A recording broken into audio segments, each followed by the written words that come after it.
গত কয়েকদিন যাবৎ প্রচুর বৃষ্টি হচ্ছে, হয়তো দিনে না হলে রাত্রে, রাত্রে না হলে দিনে। তো সেই বৃষ্টি হলে আসলে গ্রামের একটা অন্যরকম একটা মুহূর্ত হয়, আর সেটা হচ্ছে মাছ ধরা। কেউ বা জাল দিয়ে, কেউ বা টেডা দিয়ে, কেউ বা ছোট কুসনি জাল দিয়ে, যে যেভাবে পারে মাছ ধরা। তার ব্যতিক্রম আমিও নয়, আমারও খুব শখ মাছ ধরার। তো বৃষ্টি আসছে এবং মাছেরও কিছু দেখা মিলছে, সেজন্য আমিও মাছ ধরার জন্য আমাদের এই পাশের জমিতে জাল পাচ্ছিলাম। তো জালটা পেতেছি গতকাল দুপুরে।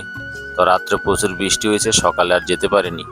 তো এখন বাজে প্রায় 12টা। তো দেখলাম যে জালটা চাইতে গিয়ে দেখি যে মোটামুটি ভালোই মাছ আটকাইছে জালের ভিতরে, কিন্তু অধিকাংশ মাছ মরে গেছে, কারণ গতকালকে সকালে জালটা পাচ্ছিলাম আর এখন তো প্রায় বাজে 11টা থেকে 12টা, প্রায় 24 ঘন্টার উপরে, মানে একদিনের উপরে হয়ে গেছে। তবে কিছু মাছ তাজা আছে আর অনেক মাছ মারা গেছে। যেগুলো মারা গেছে সেগুলো ফেলে দিয়েছি, আর যেগুলো তাজা আছে সেগুলো বাড়িতে নেওয়ার জন্য ডেকে নিয়েছি। তবে কয়েকটা শিং মাছ পাইছি, মোটামুটি অনেক বড় শিং মাছ, তারপর কই মাছ, এরপর হচ্ছে খৈলসা মাছ, পুঁটি মাছ, মানে মোটামুটি সবগুলাই মানে খাবারের মতো মাছ। আসলে মাছ ধরাটা একটা আনন্দের বিষয়, আর বৃষ্টি আসলে সবাই মানে একটা ব্যস্ততা সময় পার করে গ্রামে। আবার অনেকে আছে যে রাত্রে টেডা দিয়ে, লাইট দিয়ে, মানে গ্রামে বলে যে পর ধরে, সেগুলো অনেক মানুষ করে থাকে, কারণ ওই সময় অনেক মাছ পাওয়া যায় রাত্রে।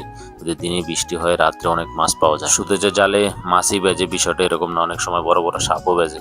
ছোট ছোট সাপ তো আছেই, সেগুলো বেচবি। তবে মাছ খাওয়ার চেয়ে ধরার অনুভূতিটাই আলাদা, যেটা বাসায় প্রকাশ করা যাবে না।